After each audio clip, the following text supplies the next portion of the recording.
नमस्कार दोस्तों, मेरा नाम है डॉक्टर जगदीश शिंदे और आज के इस वीडियो में मैं आपको गले का कैंसर और मुंह का कैंसर, इन कैंसर में जब रेडिएशन थेरेपी का ट्रीटमेंट किया जाता है तो उसमें जो साइड इफ़ेक्ट होते हैं तो उन साइड इफ़ेक्ट्स को कैसे कम करना है उसके बारे में आज आपको इन्फॉर्मेशन बताऊंगा। दोस्तों, गले का कैंसर या मुंह का कैंसर, इसमें जब हम रेडिएशन थेरेपी और कीमोथेरेपी को यूज़ करते हैं, एक बहुत ही ज़्यादा इंटेंसिव फॉर्म ऑफ ट्रीटमेंट होता है, क्योंकि कैंसर में किया जाने वाला ये एक बहुत बड़ा ट्रीटमेंट है।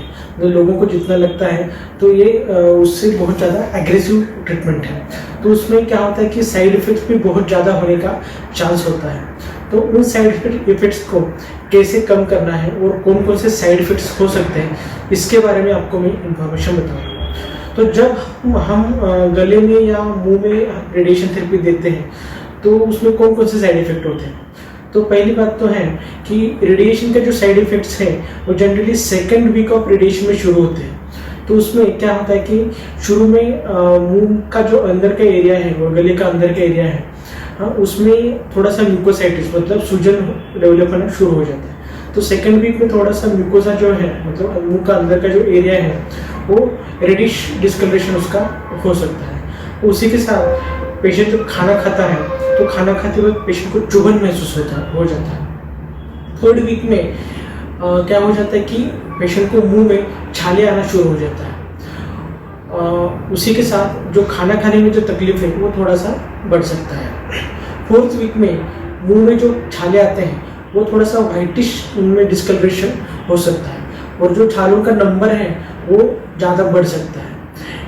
और फिफ्थ और सिक्स्थ वीक में यही सेम तकलीफ पेशेंट को ज़्यादा हो सकती है। उसी के साथ क्या होता है कि जो अपना सलाइवा होता है या थूक होती है वो ज़्यादा स्टिकी बन जाती है। मतलब नॉर्मली जो सलाइवा होता है वो लिक्विड फॉर्म में होता है, पर जब हम रेडिएशन थेरेपी देते हैं तो सलाइवा जो है वो चिपचिपा या थिक बन जाता है। तो उसी की वजह से क्या होता है कि पेशेंट को खाना खाने में और खाना निगलने में बहुत ज़्यादा तकलीफ हो जाती है।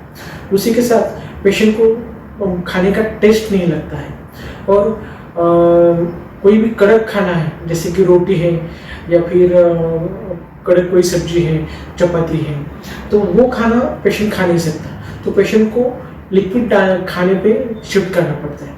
तो ये सब जो है ये साइड इफ़ेक्ट्स गले के और मुंह के रेडिएशन में पेशेंट को हो सकते हैं। उसी के साथ पेशेंट को कफ आना, खाना निगलने में तकलीफ होना, टेस्ट नहीं लगना, खांसी में बलगम निकलना, ये सब चीज़ें भी पेशेंट को हो सकती है। तो ये सब हो गई कि साइड इफ़ेक्ट्स क्या हो सकते हैं। उसके अलावा और कुछ साइड इफेक्ट है जैसे कि स्किन रिएक्शन, बट अभी जो न्यू टेक्निक्स है उसमें स्किन रिएक्शन ज़्यादा नहीं होता, पर फिर भी हर पेशेंट में कुछ ना कुछ स्किन रिएक्शन हो सकता है। तो स्किन रिएक्शन में क्या होता है कि पेशेंट का स्किन जो है वो शुरू में थोड़ा सा रेडिश हो जाता है और बाद में थोड़ा सा ब्लैकिश हो सकता है, और कुछ पेशेंट्स में स्किन के ऊपर कुछ अल्सर्स हो सकते हैं। तो ये सब साइड इफेक्ट्स हम हेड एंड नेक कैंसर मतलब गले का कैंसर और मुंह के कैंसर में पेशेंट को हो सकता है।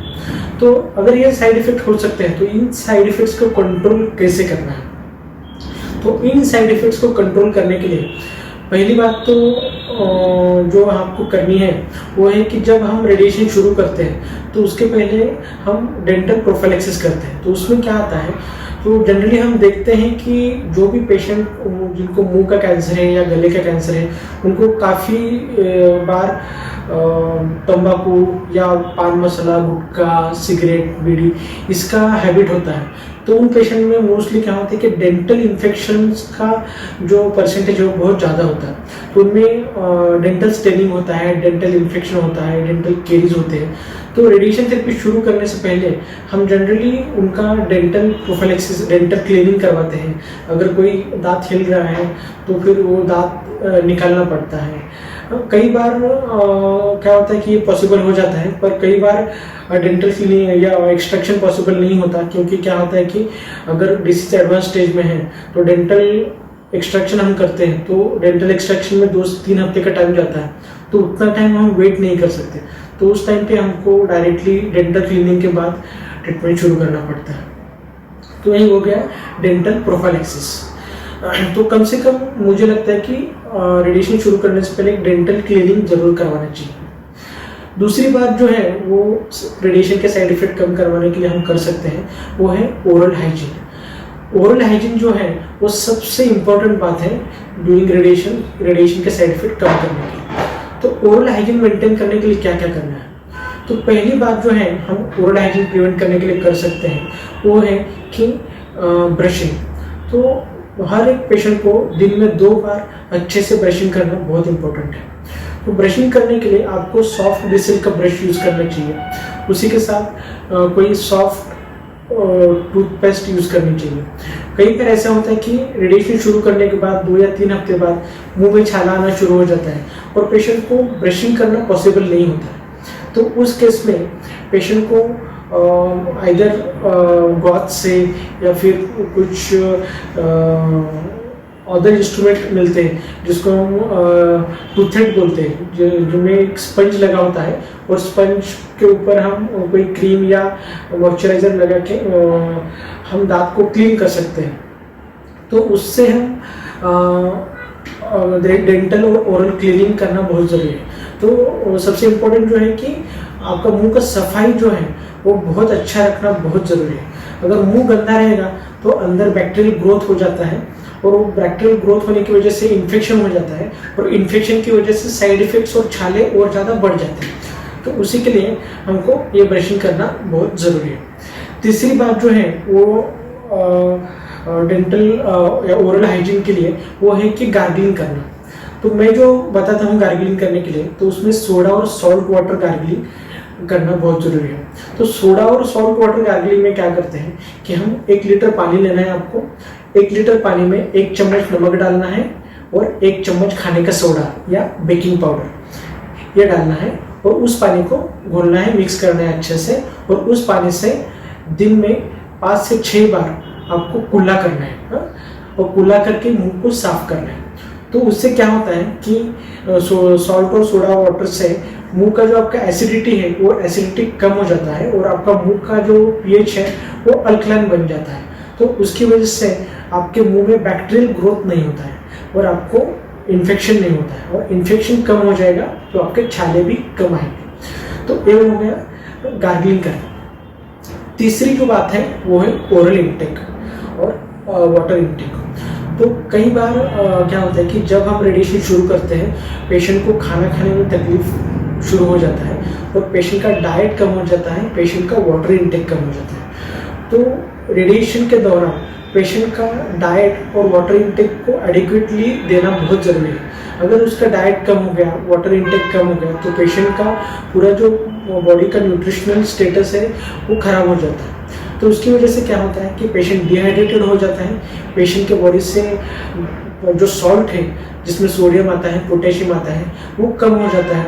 उसी के साथ पेशेंट का ब्लड शुगर लेवल कम हो सकता है, पेशेंट का वेट लॉस हो सकता है। तो इसके लिए पेशेंट को एडिक्वेट न्यूट्रिशन देना और पानी देना बहुत ज़रूरी है। अगर कोई पेशेंट ड्यूरिंग रेडिएशन उसको खाना नहीं जा रहा है तो उसको एक सिंपल कुछ चीज़ें वो कर सकते हैं जिसमें आता है कि राइस ट्यूब इंसर्शन। तो राइस ट्यूब क्या होता है, हम एक ट्यूब डालते हैं जो नाक से डालते हैं और वो ट्यूब पेट तक जाता है और उस ट्यूब के ज़रिए हम पेशेंट को खाना दे सकते हैं। तो अगर हम राइस ट्यूब डालते हैं तो पेशेंट का न्यूट्रिशन अच्छा होता है, पेशेंट को खाना खाने में तकलीफ कम होता है और जो ट्रीटमेंट है वो अच्छे तरह से टॉलरेट हो जाता है। तो इसीलिए हमको राइस ट्यूब डालना बहुत ज़रूरी है। अगर पेशेंट का राइस ट्यूब के लिए तैयारी नहीं है तो और एक चीज़ हम कर सकते हैं जिसको बोलते हैं पेग या परक्यूटेनियस एंडोस्कोपिक गैस्ट्रोस्टोमी। तो पेग में क्या करते हैं कि हम एक एंडोस्कोप डालते हैं, अंदर स्कोप डालते हैं पेट के अंदर और स्कोप थ्रू एक छोटा सा छेद पेट में बनाया जाता है और पेट में एक नली डाला जाता है, उसको बोलते हैं पेग ट्यूब। वो ट्यूब शर्ट के अंदर रहता है तो बाहर दिखता नहीं और वहाँ से हम पेशेंट को न्यूट्रिशन, खाना, पानी सब दे सकते हैं। और कुछ लोगों को क्या होता है कि अगर नाक से नली है तो एक स्टिग्मा के तौर पर लोग देखते हैं और उनको वो विजिबल ट्यूब नहीं चाहिए। तो उन पेशेंट्स में हम ये पेग का इंसर्शन कर सकते हैं। और दूसरा एक बेनिफिट पेट का ट्यूब का ऐसा है कि हम वो ज़्यादा देर तक, ज़्यादा महीनों तक रख सकते हैं। लगभग 2 से 3 साल तक हम उस ट्यूब को मेंटेन रख सकते हैं। तो ये सब बेनिफिट पेट ट्यूब के हैं। तो ये डिपेंड करता है कि पेशेंट के प्रेफरेंसेस क्या है, वो उनका कैंसर क्या है, उसके ऊपर ये डिपेंड करता है। तो ये तो हो गया न्यूट्रिशन के बारे में।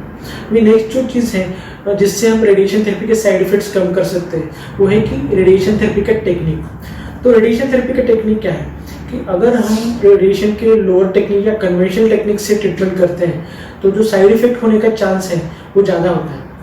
अगर हम रेडिएशन के हायर टेक्निक्स, एडवांस टेक्निक से रेडिएशन करते हैं तो साइड इफेक्ट होने का चांस कम होता है। पर कितना भी एडवांस टेक्निक करें तो भी कुछ तो कुछ साइड इफेक्ट्स के होने ही वाले हैं। तो ऐसा नहीं है कि हायर टेक्निक से करेंगे तो बिल्कुल साइड इफेक्ट्स नहीं होंगे। हाई टेक्निक से भी साइड इफेक्ट्स होने वाले हैं, लोअर से भी होने वाले हैं। पर हायर टेक्निक से रेडिएशन करेंगे तो साइड इफेक्ट्स का जो परसेंटेज है वो थोड़ा कम हो जाए। अगर आपको रेडिएशन थेरेपी के बारे में कोई भी इंफॉर्मेशन चाहिए तो आप मुझे पर्सनली कांटेक्ट कर सकते हैं मेरे क्लिनिक में, या फिर आप मुझसे ऑनलाइन कंसल्टेशन कर सकते हैं। मैं ऑनलाइन कंसल्टेशन का लिंक और मेरे क्लिनिक का एड्रेस डिस्क्रिप्शन में दे दूँगा। Thank you very much.